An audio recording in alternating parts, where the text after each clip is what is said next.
and I was officially dead for 7 minutes.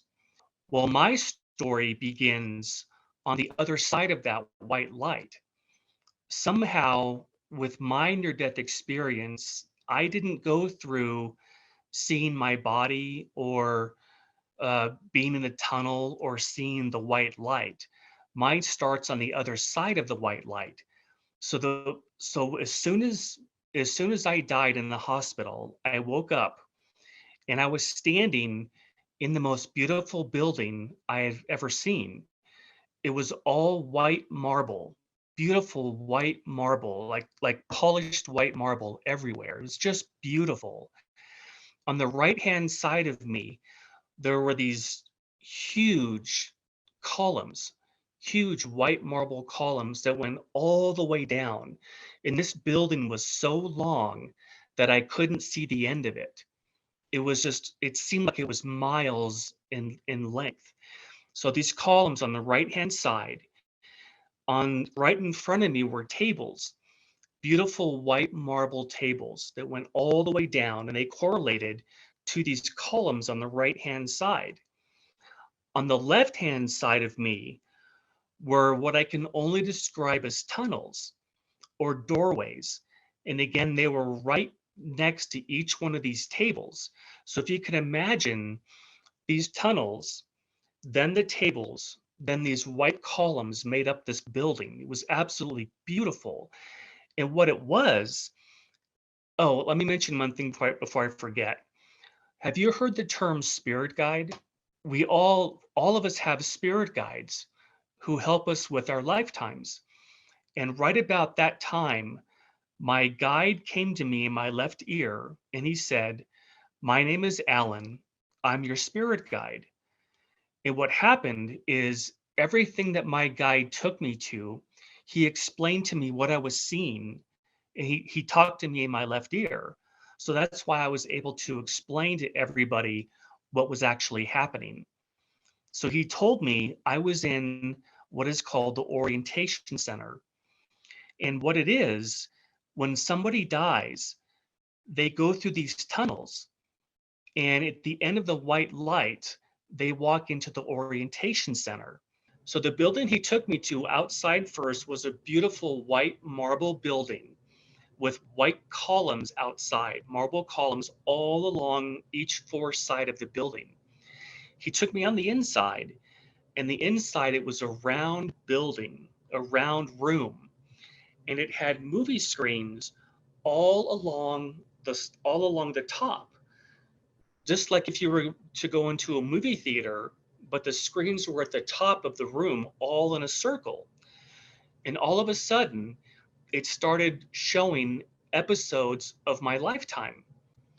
It started playing, it was like watching a movie of my life at all the different ages that I was. One was playing a movie was when I was a little child, a little infant. Next was a movie screen playing of me as a toddler. Next was a movie screen of me as an adolescent. And it had every area of my life up to the age that I was, which was age 21. So I could actually see my lifetime, what I had accomplished, what I was working on. It even had videos of me playing soccer when I was a little kid. So the life review is something that we do after we have the reunion. And again, the life review simply is to help us understand and help us see if we accomplished the things in life that we wanted to accomplish, why we came here. So that was called the life review. The next building he took me to, and this was something that was really fascinating for me, he wanted me to be able to tell people that past lifetimes are real, that we actually have many, many lifetimes. And the building he took me to, again, was a really beautiful, large building with marble columns all around the outside. And he took me inside, and inside it looked just like a regular theater, like a movie theater we have today. And it had one screen in the front. And he showed me 3 different past lifetimes that I had had. And the reason he showed me this so that I could tell people past lifetimes are real, that we do have many, many different kinds of lifetimes here on Earth, and not just Earth, but on other planets also. So he showed me 3 lives. One was I was a monk in a monastery, and I had a shaved head, and I was wearing a red gown or a red robe. And my job in that life was to teach kids. I was a teacher in that monastery. The other life he showed me was of a fisherman. I was on a little wooden boat in a lake, and I had nets. And my job for the village was to help feed everybody. And I caught fish in that lifetime. The third lifetime he showed me was I was a shoe peddler, and I had a little wheelbarrow. And my job in that life was to fix people's shoes. So I would fix their shoes, I would put them in a wheelbarrow and wheel them back over to the people and pass them out. But that was my job, was to fix people's shoes. So that part of the experience was to show me that, and to be able to tell people that yes, past lifetimes are real. The next building he took me to was, and these are all really large buildings. They're just extremely gigantic buildings. And this one had a dome on top, a beautiful dome, and it had columns. It was all in a, it was like a circular type of building. It was beautiful with columns all around the circle, white marble columns. And for some reason, a lot of the buildings over there are white marble columns, or made of white marble, at least in the place that he took me to. And so this building is the building that we go when we plan our lifetimes. And I don't know why we all go to this one area, but anytime that we seem to plan a lifetime, we go to this building. And this is where our guides help us plan a lifetime. And a lot goes into a life. We plan what country we're going to be born into, what language are we going to learn, who our parents are going to be, and what types of reasons that we want to have that lifetime. What is it that you want to learn? Do you want to learn compassion? Do you want to learn love? Do you want to experience different types of things? Because there's always a reason why we come into a lifetime. And he took me to an area that was a marble table, and there were scrolls on this table, and there were 2 of them. One had a red ribbon and one had a blue ribbon. And I don't know why there were 2, but there were 2 scrolls on this table. And what he wanted me to be able to tell people was that we actually plan out what we want to do in that lifetime on these scrolls. So I unscrolled one of the ribbons, and I took the scroll and I unfolded it like this on the table. And I could see that there was black writing on the scroll. Well, when I went to try to read it, it folded up again, which they told me that I wasn't able to read the scroll because it would interfere with the lessons I had planned for myself in this lifetime. So what they wanted me to tell people was that our lifetimes are planned. We do have major goals and aspirations as to why we come into a lifetime. So I thought that was really interesting, that life isn't just, it's not an accident, it's not arbitrary, that we really do plan the major things we want to accomplish. The next place he took me to was, it looked like a stadium from the outside, like a beautiful large stadium where you play sports like soccer or foot. And I walked in and it was just me. There were thousands of seats here, and I was the only one with my guide. And there was a gentleman behind me, and his job was to run the planetarium. On the other side, people go to a planetarium like this to learn about astronomy. and the galaxies and the universe. That's what they're for. So this man was behind me and he said, let's begin. So I sat down and all the lights went off. It was pitch black. And I looked up at the ceiling and he said to me, when you look at the stars, this is what you see. And what he meant was, when people on Earth look at the stars, this is what we see. With our level of development, with our level of knowledge, this is the information that we know to be real. And he started showing all of our planets in our solar system: Jupiter, Mars, Uranus, Neptune, Venus, Saturn. All of our planets showed up. And then that disappeared. And then he said, when we look at the stars, this is what we see. And what he was referring to was all the people who were on the other side. This is what they see. And all of a sudden, he started showing me planet after planet after planet. First, there were dozens, then hundreds, then thousands, and then millions and millions of planets. And what he said to me then was that there is more life in the universe than you can possibly know.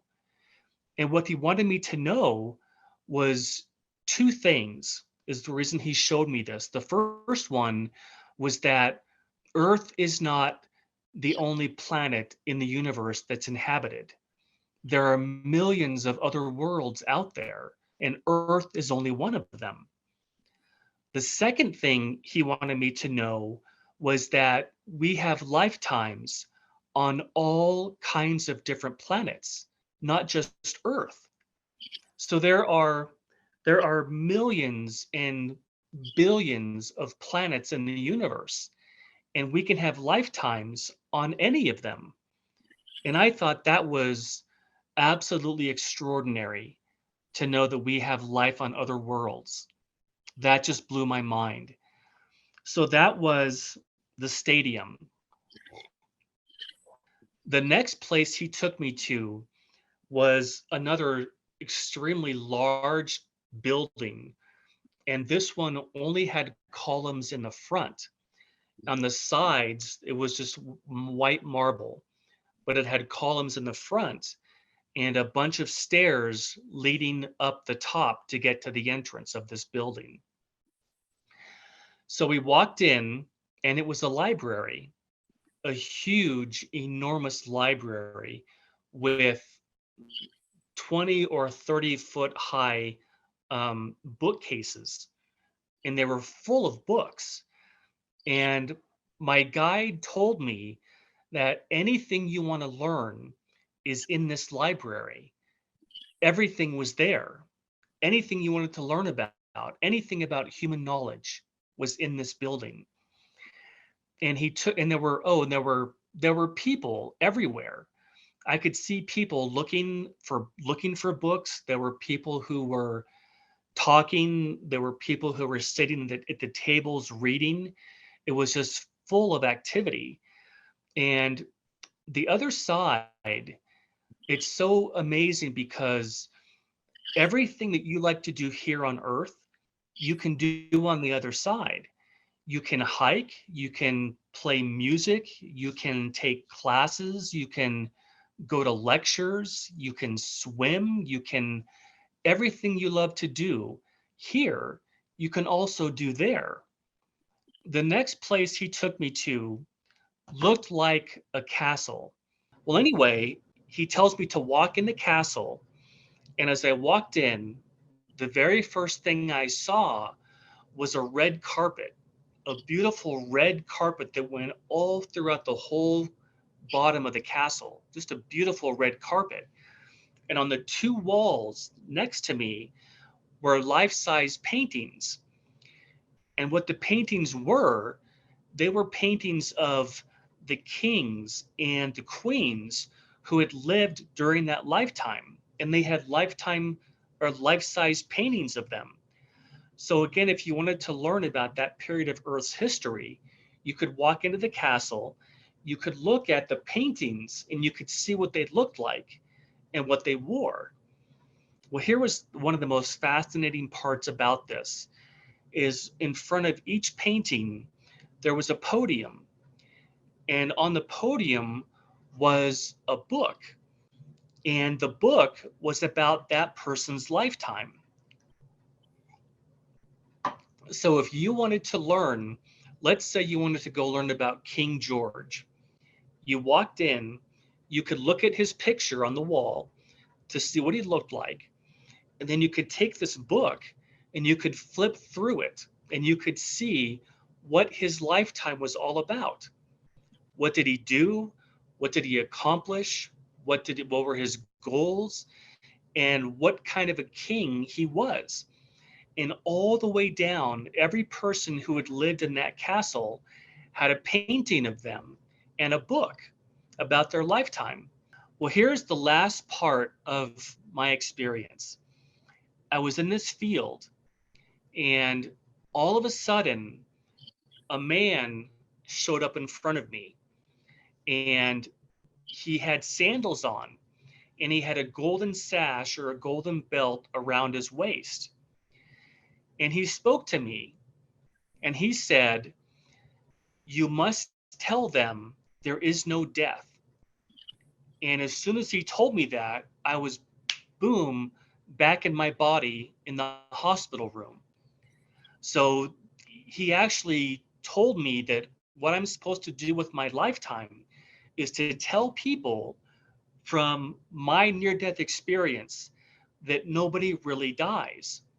We just transition to the other side. And the other side is our real home. That Earth is not our home. It's just a place that we come to learn, to experience, and grow. And when our lifetime is finished, we go back to the other side again.